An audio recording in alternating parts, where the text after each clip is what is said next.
नमस्कार मेरे प्यारे दोस्तों, स्वागत है आपका हमारे इस यूट्यूब चैनल में। आज की इस वीडियो में आपको पढ़ाने जा रहा हूँ बीएससी नर्सिंग थर्ड सेमेस्टर में चलने वाली पैथोलॉजी फर्स्ट। जी मेरे प्यारे दोस्तों, अगर आप हमारे चैनल पर पहली बार है तो हमारे चैनल को सब्सक्राइब कर लीजिएगा। देखिएगा दोस्तों, पैथोलॉजी दो टर्म से मिलकर बनी होती है। एक होता है पैथोज, एक होता है लोगस।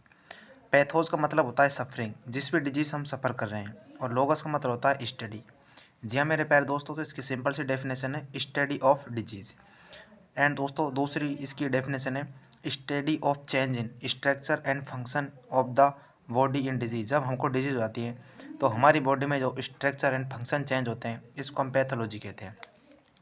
एक टर्म आती है दोस्तों इसमें पैथोफिजियोलॉजी। ये दोस्तों तीन टर्म से मिलकर बना हुआ है, पैथोज एंड दोस्तों physio and लोगस। Study of disorder, function and breakdown of homeostasis in disease.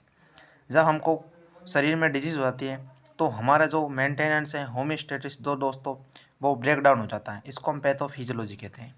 और दोस्तों फादर ऑफ पैथोलॉजी कौन है इसके?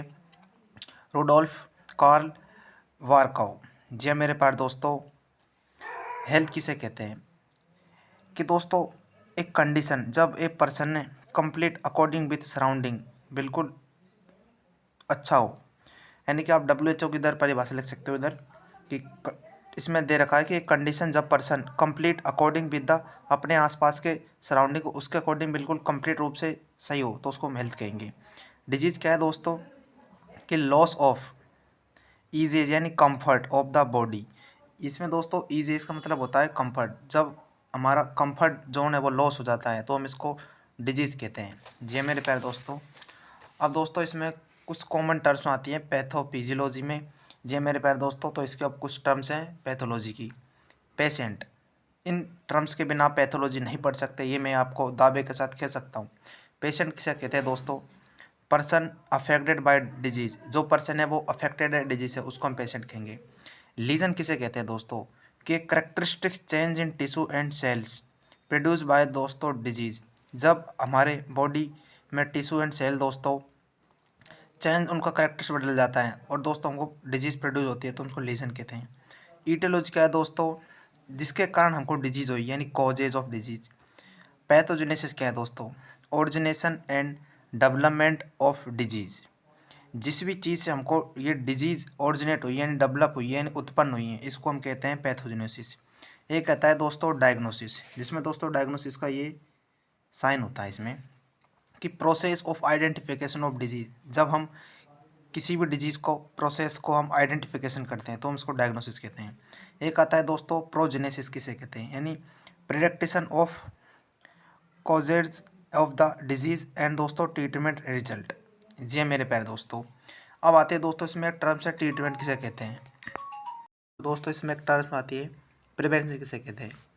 Action taken of decrease the change of जेन गेटिंग ऑफ डिजीज। जी मेरे प्यारे दोस्तों, जब हमारे बॉडी में कोई डिजीज चल रही है और जब हम उसके प्रति एक्शन लेते हैं और हमारी जो डिजीज़ है उनका दोस्तों डिक्रीज हो जाता है सिस्टम में, तो उसको प्रिवेंशन कहते हैं। ब्रांचेज ऑफ पैथोलॉजी, कौन कौन सी ब्रांच है इसमें दोस्तों? Histopathology, surgical pathology, experiment pathology and दोस्तों फोरेंसिक पैथोलॉजी या फिर ऑटोप्सी। जी मेरे प्यारे दोस्तों, ऑटोप्सी है ना। तो दोस्तों एक है दोस्तों इसमें अगली साइटोपैथोलॉजी, एक है दोस्तों हीमेटोलॉजी, ब्लड टेस्ट या फिर ल्यूकोमिया कैंसर हो जाता है उसमें। एक आता है दोस्तों क्लिनिकल पैथोलॉजी, यूरिन दोस्तों होगा, CSF हो गया।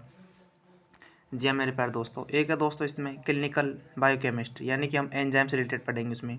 एक है माइक्रोबायोलॉजी, इसमें हम दोस्तों बैक्टीरिया वायरस हो गया। एक है दोस्तों इसमें इम्यूनोपैथोलॉजी, इसमें दोस्तों हम इम्यूनो सिस्टम से संबंधित पढ़ेंगे। एक दोस्तों इसमें मेडिकल जेनेटिक, इसके हम दोस्तों जो भी हम कोई हमारी जेनेटिक डिसऑर्डर है जैसे कि सिकल सेल एनीमिया, कोई जेनेटिक होता है, हेरिडिटी होता है, वन जनरेशन अनदर जनरेशन में ट्रांसफर हो जाता है। एक आता है दोस्तों मोलिकुलर पैथोलॉजी, इसमें हम DNA क्रोमोसोम के बारे में पढ़ेंगे। सो मेरे प्यारे दोस्तों, आज मैंने आपको बता दिया इसमें कौन कौन सी टर्म्स हैं पैथोलॉजी से रिलेटेड। इन टर्म्स को आप पढ़ लेना तो पैथोलॉजी आपकी अच्छी खासी समझ में आएगी, वरना इन टर्म्स को अगर आपने मिस कर दिया तो ये मैं गारंटी के साथ बोल देता हूँ आप पैथोलॉजी को स्टार्ट तो क्या देख भी नहीं सकती। जी हाँ मेरे प्यारे दोस्तों, इन टर्म्स को आप ज़रूर देख लीजिएगा। ऐसी और मेडिकल वीडियो BSc नर्सिंग से संबंधित देखने के लिए हमारे चैनल को सब्सक्राइब करके जाए। धन्यवाद।